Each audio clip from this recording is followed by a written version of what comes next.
Почитувани слушатели, семејството треба да биде најбезбедното место за секое дете, простор во кое тоа расте со љубов, разбирање и поддршка. Но за жал, понекогаш токму зад затворените врати на домот се случуваат ситуации кои оставаат длабоки последици врз детскиот развој и психичкото здравје.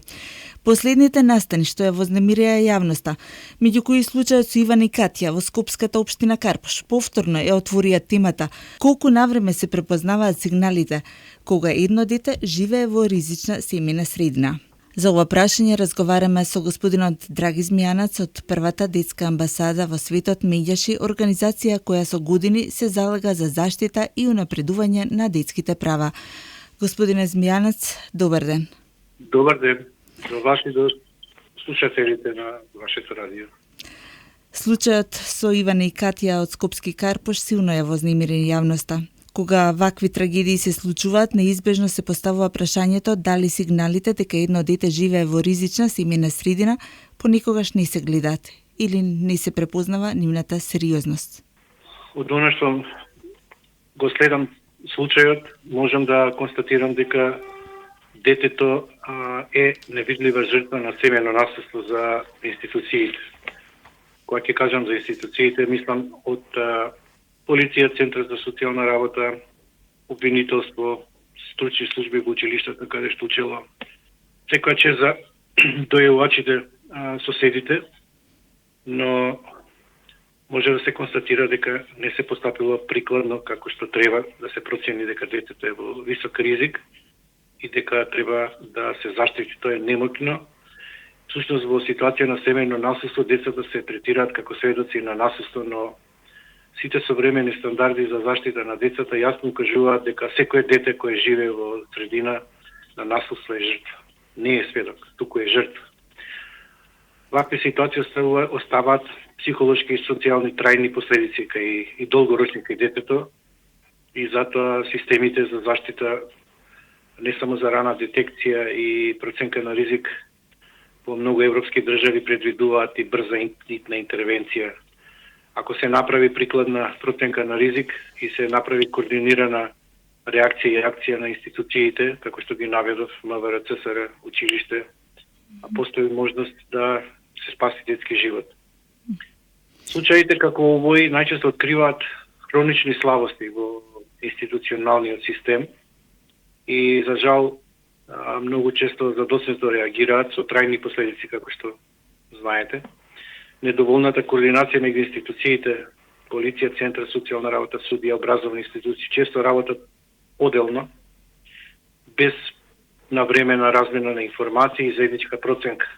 Размена на информации и проценка на ризик се клучни за вакви ситуации да се спаси детски живот. Во овој случај кој прв требаше да реагира, кој требаше да го одземе детето од семејството? Се прави проценка на ризик или се отстранува насилникот од семејството или пак се заштитува мајката со детето во шелтери, во прифатилиште, додека трае бракоразводната постапка. Со секоја бракоразводна постапка детето не само, како што кажав, е сведок, туку тоа е директна жртва и врз него се остават трајни последици и длабоки трауми. Во случајот на семејно насилство многу е битно навремена реакција. Проснењето на институциите за интервенција во вакви ситуации го зголемува ризикот за жртвата, особено за детето. Детето е немотно само да се заштити, му треба поддршка. Тој дава сигнали, знаци. Значи, треба некој да ги препознае и да реагира. Често се случува со вакви сигнали за насилство да реагираат соседи, роднини, училишта, здравствени институции. Некои од нив се обратиле до надлежните институции, но како што знаете, имало задоцната реакција, рана детекција на ризик и превенција од семејно насилство и рано препознавање е клучно да се помогне на пред на мајката во овој случај како жртва на насилство, а најмногу на детето. Насилството не секогаш е видливо. Има ли некои сигнали кои што средината треба да ги препознае? Сигурно детето давало сигнали, давало и мајката, таа и била и вработена и можност колегите да препознаат. Жените и децата кои се соочуваат со насилство често немаат доволен пристап до безбедни за солништа, психолошка поддршка и правна помош. и тоа е еден куч на лавиринт каде што насилникот им се заканува, а тие се немотни да реагираат. Од оваа индивидуална стратегија може да констатираме дека имаме системска одговорност и системот кога потврла треба да се бара некој да одговара за тоа. Институциите имале пријави за семејно насилство, институциите имале сознание дека ова семејство, односно мајката и детето се во висок ризик и дека безбедноста на детето е животно загрижувачка, но не превземале превентивни мерки да го заштитат детето. Заштита на детето не е формална обврска на институциите, туку таа бара брза, мобилна, сигурна координација и интервенција за да може да бидат поефикасни институциите. Тие мора меѓу себе да бидат координирани, информирани за да знаат како да постапат и во кој момент.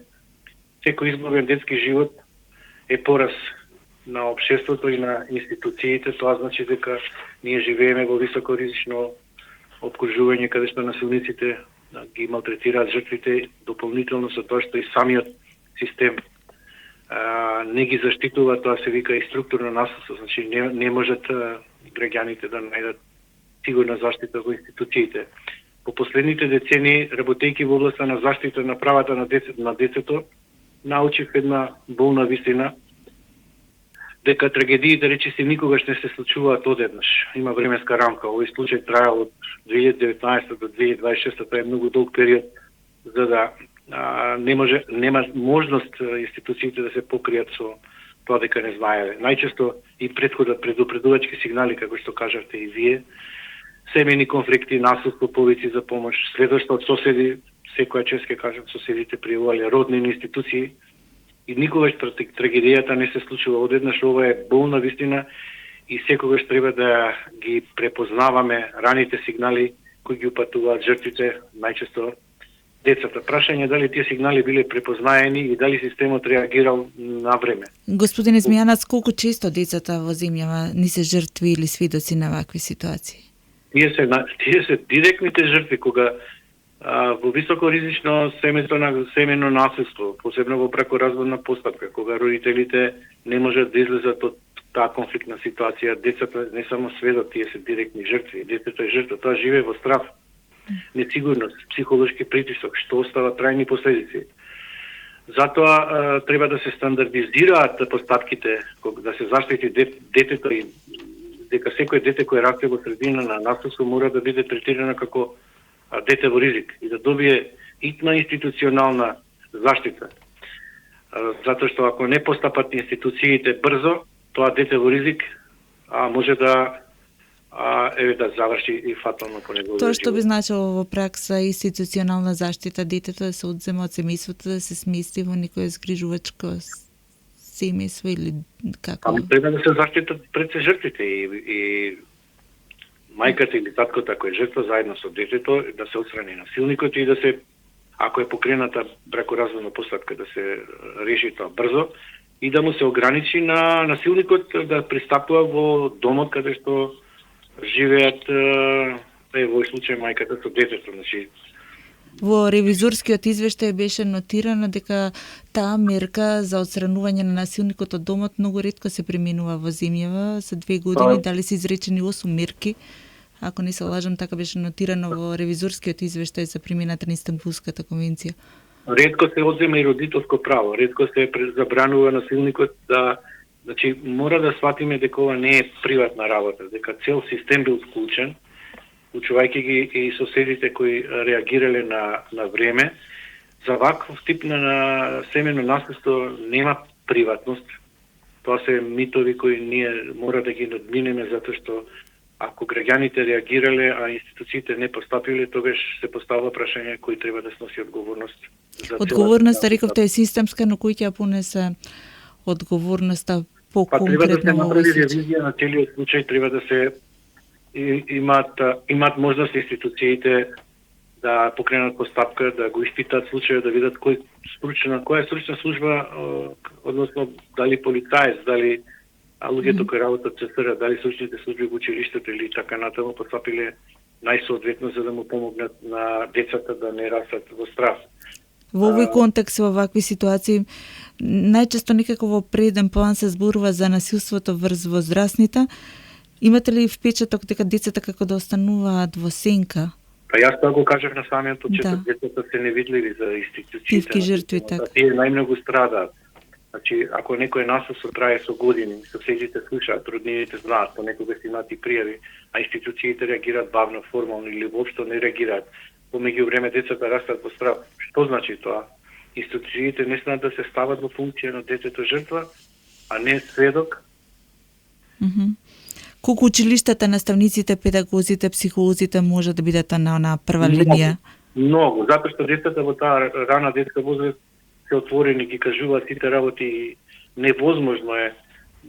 Не само сигнали видливи по неговото однесување, туку и може да ги пренесуваат и домашните состојби, посебно што рол модел се воспитувачите и наставниците за децата. Тие, значи, опасна заблуда е дека семејното наследство е приватна работа, но кога во домот има наследство, тоа никогаш не е приватно, особено кога во тој дом живее дете. Ја ќе повторам, детето не е само сведок на наследство, детето е најголема жртва кога има семејно наследство. Значи, многу поголема жртва, затоа што возрастниот, независно дали е мајката или таткото жртва на семејно наследство, тие имаат и разработено некакви механизми да можат да се справат, да се јават. Детето е немокно. А психолошките последици од живот во средина на страф и агресија се длабоки, долгорочни. Затоа заштитата на децата мора да се процени дека е во висок ризик и да се реагира. Кај нас системот често реагира дури кога е предосна. Еве сега се растрча, институциите наоѓаат насилници, ги пријавуваат и така натаму, но полицијата, центрите за социјална работа, судиите и другите институции постојат токму да спречат вакви трагедии. Тие премногу често функционираат како изолирани институции без доволна комуникација. Јас ќе кажам некогаш дека многу е важно да се активираат и СОС телефоните. Еве, постои СОС телефон за жени жртви на насилство, постои нашиот Ало Бушовка СОС телефон за деца и млади кој работи 24/7. Ќе го споменам бројот 116110703906332. Ние добиваме некакви ситуации на дојави и ги мобилизираме институциите на системот и бараме од нив да постапат и верувам дека под притисок на медиумите и на граѓанскиот сектор и на овие СС линии можеби би биле помобилни и поактивни за да не се случи тоа што се случи. Колку според вашето искуство институциите, центрите, ги споменавте за социјална работа, полицијата, училиштата функционираат како поврзан систем?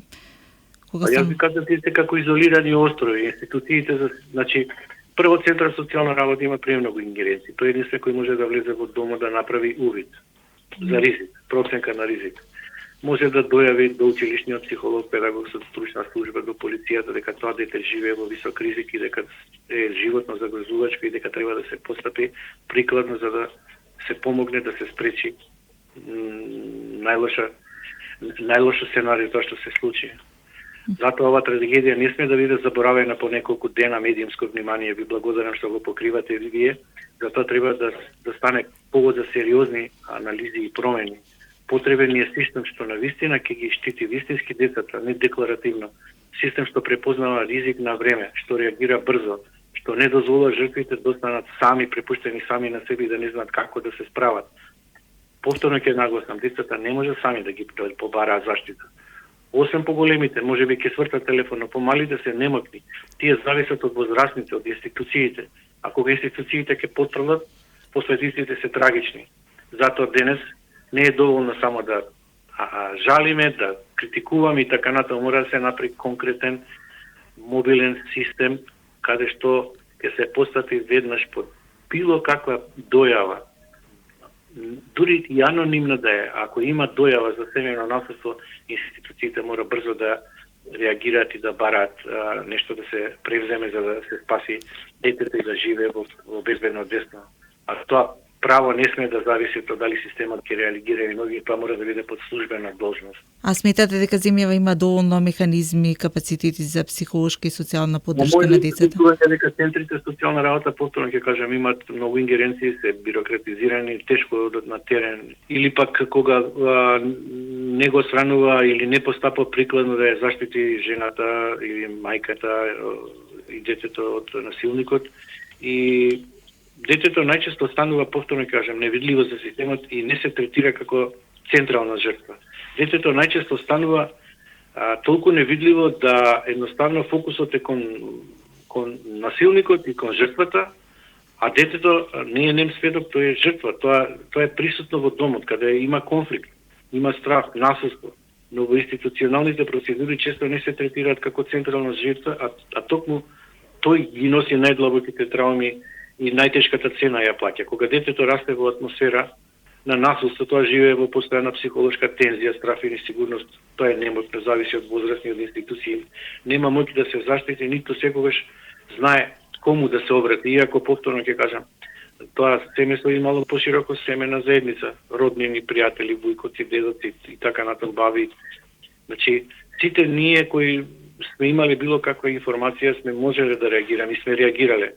Но за жал, не се постапило прикладно, соодветно, брзо, координирано и не се направила вистинска проценка на ризик. Затоа, ќе кажам, кога постои семено насилство, детето мора автоматски да се третира како дете во ризик. Во такви ситуации мора се реагира брзо, координирано, со јасна проценка на ризик, каде што полицијата ќе размени информации со надлежните други институции, може да даде информации, може да прибаре информации од социјалните работници, од училиштето кај што детето иде на училиште, од вработените каде што мајката била вработена и имала можност да ја комплетира сликата за да се направи проценка во ризик.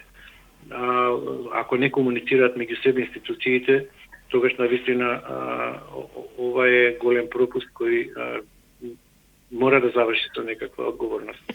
Во ова насока каква е улогата на граѓанските организации, како миѓаш, и дали тие се често првата адреса на која граѓаните треба?